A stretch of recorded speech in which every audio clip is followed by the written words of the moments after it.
दोस्तों, म्यांमार के रखाइन प्रांत में विद्रोही अराकान आर्मी की ताकत बढ़ने से म्यांमार की सैन्य सरकार के लिए संकट गहरा गया है।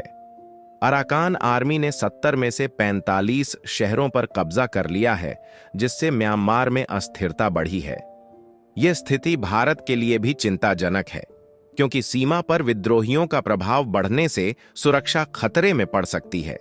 इसके साथ ही म्यांमार से रोहिंग्या मुसलमानों का पलायन भी एक नई चुनौती बन सकता है। इस वीडियो में हम म्यांमार के इस संकट, भारत की सुरक्षा चिंताओं और इससे जुड़े मानवाधिकार मुद्दों के बारे में पूरा अपडेट क्या है दोस्तों, इस वीडियो में जानते हैं। उसके लिए आगे बढ़ने से पहले इस वीडियो को एक लाइक करके चैनल को सब्सक्राइब जरूर कर लीजिए, क्योंकि यह आपके लिए 1 सेकंड का काम है, लेकिन इससे हमारी काफी बड़ी मदद होती है। वहीं म्यांमार के रखाइन प्रांत में विद्रोही अराकान आर्मी की स्थिति बहुत मजबूत हो चुकी है, जो म्यांमार की सैन्य सरकार के लिए गंभीर चुनौती बन गई है। अराकान आर्मी ने पिछले कुछ महीनों में अपने प्रभाव क्षेत्र का विस्तार किया है और अब यह म्यांमार के 70 में से 45 शहरों पर अपना कब्जा जमा चुकी है। इस स्थिति को देखते हुए सैन्य सरकार के पैर उखड़ने लगे हैं और म्यांमार में तनाव और अस्थिरता की स्थिति बढ़ गई है।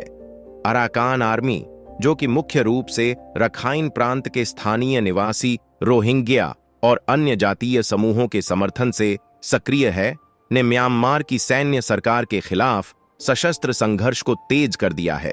यह संघर्ष विशेष रूप से उस समय में और गंभीर हो गया है जब म्यांमार की सैन्य सरकार ने इस विद्रोही समूह को आतंकवादी संगठन के रूप में परिभाषित किया और इन पर कड़ी कार्रवाई की धमकी दी। लेकिन इसके बावजूद अराकान आर्मी के पास क्षेत्रीय समर्थन बढ़ा है और उनकी ताकत में भी वृद्धि हुई है। भारत के लिए यह स्थिति चिंताजनक हो गई है, क्योंकि म्यांमार का रखाइन प्रांत भारत के उत्तर पूर्वी राज्यों के पास स्थित है और सीमा पर विद्रोहियों का प्रभाव बढ़ने के बाद सुरक्षा जोखिम बढ़ने की संभावना है। भारत सरकार पहले ही म्यांमार से सीमा पर सुरक्षा बढ़ाने के लिए अतिरिक्त बल तैनात कर चुकी है। इसके साथ ही भारत सरकार को यह भी चिंता है कि म्यांमार से रोहिंग्या मुसलमानों का ताजा पलायन हो सकता है, जैसा कि 2017 में हुआ था। उस समय भारी संख्या में रोहिंग्या मुसलमानों ने म्यांमार से भागकर भारत के उत्तर पूर्वी राज्यों में शरण ली थी।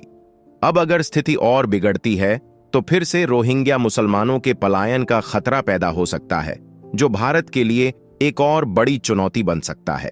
इस पलायन के दौरान रोहिंग्या समुदाय के लोग भुखमरी, बीमारियों और असुरक्षा का सामना करते हैं और यह भारत के लिए न केवल मानवीय संकट बल्कि सुरक्षा और सामाजिक स्थिरता के लिए भी एक गंभीर समस्या हो सकता है।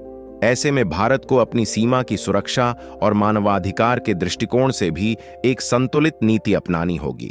म्यांमार में हो रहे इस संघर्ष के चलते क्षेत्रीय अस्थिरता और उथल-पुथल का असर भारत पर भी पड़ सकता है, जिसके लिए भारत को रणनीतिक कदम उठाने की आवश्यकता होगी। साथ ही यह संघर्ष म्यांमार के आंतरिक मामलों के लिए भी एक बड़ी चुनौती है। म्यांमार में लोकतंत्र की पुनर्स्थापना की उम्मीदें अब फीकी पड़ चुकी हैं और देश में सैन्य शासन के खिलाफ विरोध जारी है। अराकान आर्मी जैसी विद्रोही ताकतों के उभरने से यह स्पष्ट होता है कि म्यांमार में शांति और स्थिरता की वापसी बहुत कठिन हो गई है। म्यांमार की सैन्य सरकार को अराकान आर्मी के खिलाफ सैन्य कार्रवाई में सफलता प्राप्त होने की संभावना कम है, क्योंकि विद्रोहियों के पास क्षेत्रीय समर्थन और मजबूत पकड़ है। इस संकट को हल करने के लिए म्यांमार के भीतर राजनीतिक संवाद और समझौते की आवश्यकता है, लेकिन यह तभी संभव है जब सैन्य सरकार और विद्रोही समूह एक साथ बैठकर शांति प्रक्रिया पर सहमति बनाएं। फिलहाल यह संघर्ष केवल म्यांमार तक सीमित नहीं रह सकता, बल्कि इसके प्रभाव पूरे दक्षिण पूर्व एशिया में महसूस किए जा सकते हैं और भारत के लिए भी यह स्थिति किसी बड़े संकट से कम नहीं है।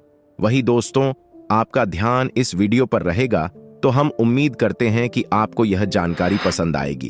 अगर आपको वीडियो पसंद आए तो लाइक और सब्सक्राइब जरूर करें। जय हिंद, जय भारत।